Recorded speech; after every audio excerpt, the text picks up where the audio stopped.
ছবি থেকে অবশ্যই তোমরা বুঝে গেছো আমি অনলাইন বা এফবির সেই ভাইরাল কুর্তিটির কথাই বলছি। আজকে আমি তোমাদের জন্য নিয়ে এসেছি এই ড্রেসটি টিউটোরিয়াল। হ্যাঁ, এটাই সত্য।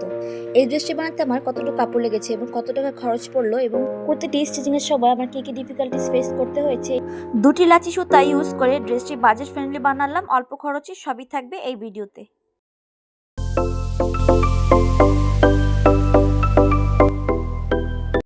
সবার আগে বলে নেই এই কুর্তিটি বানাতে আমার যা যা লেগেছে। তা হচ্ছে আমি নিয়েছি দুটি লাচি সুতা এবং একটি কাপড়ের ফ্রেম, এবং আমার কাপড় লেগেছে দুই কালারের, একটা প্লাজোর জন্য এবং একটা জামার জন্য। ভিডিওর মধ্যে আমি বলে দিব তোমাদেরকে আমি কতটা কাপড় এনেছিলাম এবং কি কাপড় এনেছিলাম। আসসালামু আলাইকুম বন্ধুরা, আছো তোমরা সবাই কেমন আছো? আশা করি তোমরা সবাই ভালো আছো এবং তোমাদের দোয়ায় আমরা অনেক ভালো আছি। প্রায় অনেক দিন ধরে ফেসবুক বা অনলাইনে দেখে যাচ্ছে এই কুর্তিগুলো, তো আমারও দেখে দেখে অনেক শখ হলো যে আমিও বানিয়ে ফেলি। সবাই মনে হয় বানিয়ে ফেলেছে, আমি মনে হয় সবার শেষে পড়ে গেলাম। তাই আর দেরি না করে আমিও মাঠে নেমে গেলাম কাঁচা দিয়ে। আমি কেন বাকি থাকবো? তাই কিছুদিন আগে আমি মার্কেটে গিয়েছিলাম এই ড্রেসটির কুর্তির কাপড় ও প্লাজোর জন্য কাপড় আনতে। এখানে আমি কাপড় এনেছি দুই কালারের, একটি হচ্ছে প্লাজোর জন্য সাদা কালার এবং কুর্তির জন্য ডিপ ব্লু কালারের। এখানে বন্ধুরা আমার প্লাজোর জন্য লেগেছিল 2.25 গজ এবং জামার জন্য লেগেছিল 3.25 গজ কাপড়। এই কাপড়গুলো ছিল 2 হাত বহরের। বন্ধুরা বলে নেই, আমি এই ড্রেসটি কিন্তু খুব কম খরচে এবং খুব কম কাপড়ের মধ্যে বানানোর চেষ্টা করেছি তোমাদের জন্য, যেন এই ড্রেসটি তোমাদের জন্য বাজেট ফ্রেন্ডলি হয়। আমি কিন্তু চাইলে এখানে 2.5 গজ পায়জামার জন্য নিতে পারতাম এবং জামার জন্য 3 গজ, কিন্তু বন্ধুরা আমি এখানে একটু কৃত্রিম করার চেষ্টা করেছি, কাপড়টা একটু কম এনে আমি আমার খরচটা একটু বাঁচানোর চেষ্টা করেছি। যেহেতু আমি তোমাদেরকে বলেছি আমি এই কুর্তিটা একটু বাজেটের মধ্যে করার চেষ্টা করব, যেন আমরা সবাই এই কুর্তিটা বানাতে গিয়ে একটু এফোর্ড করতে পারি। আপুরা, আমি কিন্তু কাপড়গুলো এনে সাথে সাথে ধুয়ে দিয়েছিলাম এবং আয়রন করে নিয়েছিলাম। জামা বানানোর আগে কেন আমি কাপড়গুলো ধুয়ে এবং আয়রন করে নিলাম, তোমাদের মনে প্রশ্ন আসতে পারে। আমি এই জন্যই ধুয়ে নিয়েছি যে সুতি কাপড় সবসময় ধোয়ার পর অলওয়েজ খেপে যায় অথবা সংকুচিত হয়ে যায়। যেহেতু আমি জামাটাতে ফুল করব, সুতার কাজগুলো ঢিলে হয়ে যেতে পারে বা ঝরে যাবে, এই জন্য আমি ধুয়ে নিয়েছিলাম। এবং ধোয়ার পর কাপড়টা অতিরিক্ত সংকুচিত হয়ে থাকে, পরার পর একটু ছাড়ে। অতিরিক্ত সংকুচিত কাপড়ে কাজ করলে সমস্যা হতে পারে, তাই হালকা হিট দিয়ে আয়রন করে নিয়েছিলাম। আপুরা, এখানে আমি এই জামার টিউটোরিয়ালটিতে কিন্তু বলে দিয়েছি তোমাদেরকে আগেই যে আমি আমার খরচটা কিছুটা বাঁচানোর চেষ্টা করেছি।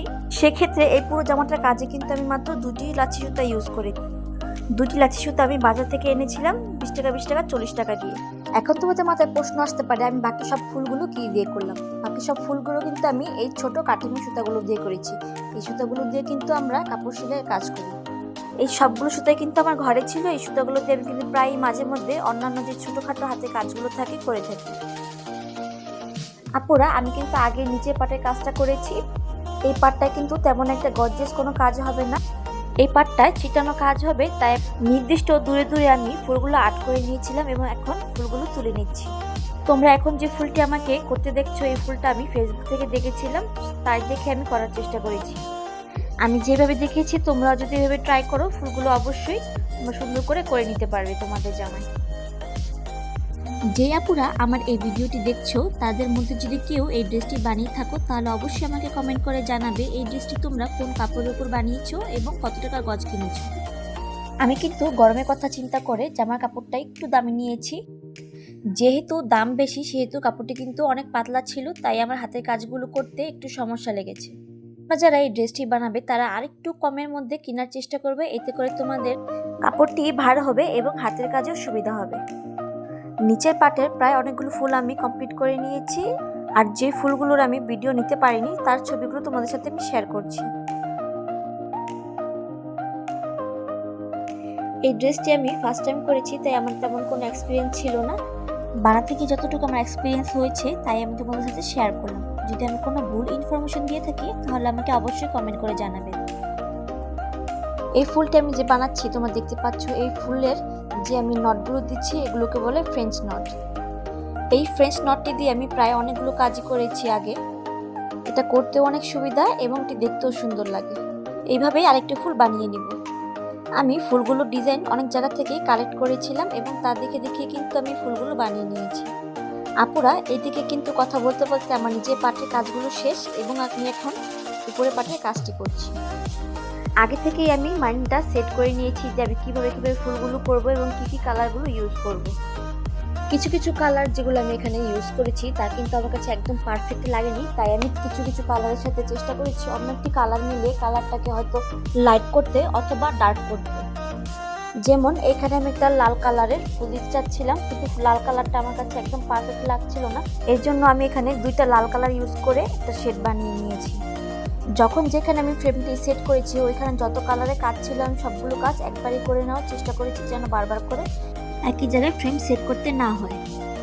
বারবার করে ফ্রেম খুলে এবং লাগালে কিন্তু আশেপাশে যে ফুলের কাজগুলো থাকে কাজগুলো কিন্তু ফ্রেমের সাইডের যে চাপটা থাকে ওই চাপের কারণে কিন্তু নষ্ট হয়ে যেতে পারে, তাই এক জায়গায় সেট করে সবগুলো কাজ করার চেষ্টা করেছিলাম।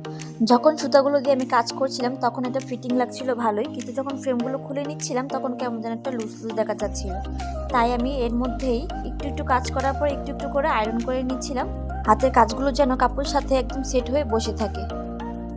এখানে আমার কিন্তু অনেকগুলোই হাতের কাজ বাকি ছিল যা আমি করিনি, কারণ বডিটা কাট করা ছিল, তাই নিচের দিকের কাজগুলো করতে গিয়ে কাপড়টা খেপে যাচ্ছিল, তাই আমি সিদ্ধান্ত নিলাম যে জামাটা বানানোর পর তখন আমি ফ্রেমটা সেট করে কাজগুলো করে নিই। মোটামুটি আমার উপরে পাটের কাজগুলো শেষ হয়ে গিয়েছে, এই হচ্ছে তার লুক। তোমরা হয়তো সবাই একটি জিনিস লক্ষ্য করেছো, আমি কিন্তু প্রতিটি কাজের শেষেই একবার করে একটা নট দিয়ে নিয়েছি পিছনের দিকে, যেন এই সুতোগুলো ঢিলে না হয়ে যায় এবং কাজগুলো যেন ঠিক থাকে। আজকের এই ভিডিওটি আমার এখানে শেষ করতে হবে, কারণ ভিডিওটি অনেক বড় হয়ে যাচ্ছিল। পরের ভিডিওতে আমি তোমাদেরকে অবশ্যই কুর্তিটা স্টিচিং করা এবং প্লাজোটা সেলানো দেখাবো, অ্যান্ড এই ড্রেসটি পরে যদি তোমরা আমার রিভিউটা দেখতে চাও তাহলে অবশ্যই আমার নেক্সট ভিডিওটি দেখবে। আল্লাহ হাফেজ।